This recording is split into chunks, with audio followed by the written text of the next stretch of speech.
Coucou, c'est Caro. Aujourd'hui, j'ai envie de répondre à une question qu'on me pose souvent, c'est comment se faire des amis en voyage ou comment faire des rencontres en voyage. C'est quelque chose, moi, que je m'étais jamais posé parce que je pense que je le fais peut-être un peu instinctivement.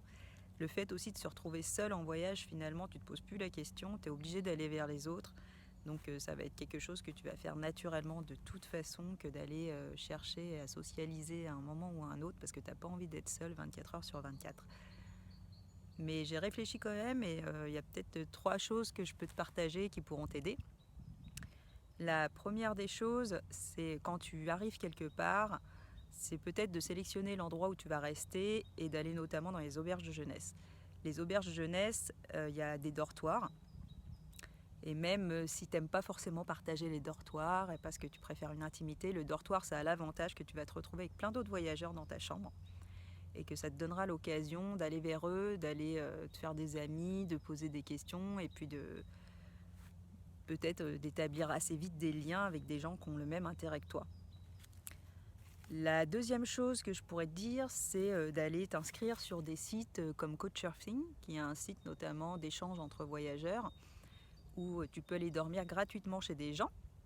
Donc tu remplis un profil, donc les autres aussi ont un profil.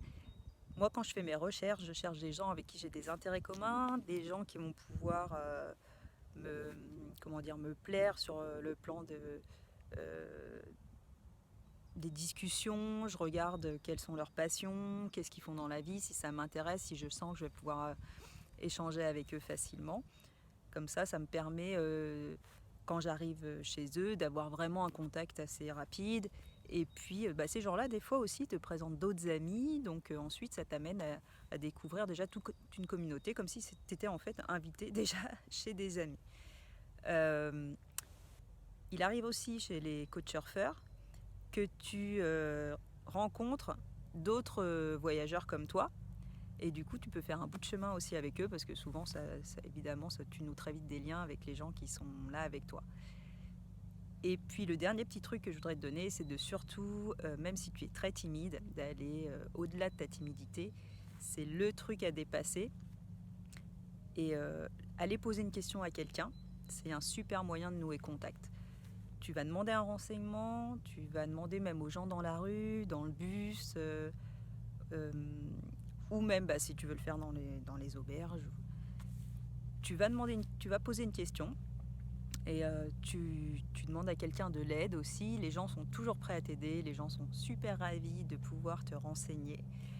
Et parfois, ils t'aiguillent ou ils t'emmènent. Ça te fait faire des rencontres et puis ça peut t'amener à en faire d'autres. Et au fil de ces rencontres, écoute, selon ton intuition, selon tes envies, tu peux aussi nourrir de super belles amitiés en voyage. Moi, ça m'est arrivé des tonnes de fois. Ça m'est arrivé de nouer des liens avec une jeune fille en Bolivie dans un bus. Et j'en parle sur le blog d'ailleurs très prochainement. Ça a été une super rencontre. Elle m'a invité à dormir chez elle. J'ai aussi notamment fait énormément de rencontres via Couchsurfing avec des gens avec qui je suis restée très proche par la suite. J'ai aussi utilisé d'ailleurs, tu peux peut-être le rajouter à ta liste, le site Workaway avec lequel tu peux être logé et nourri gratuitement en échange d'heures de volontariat chez les gens.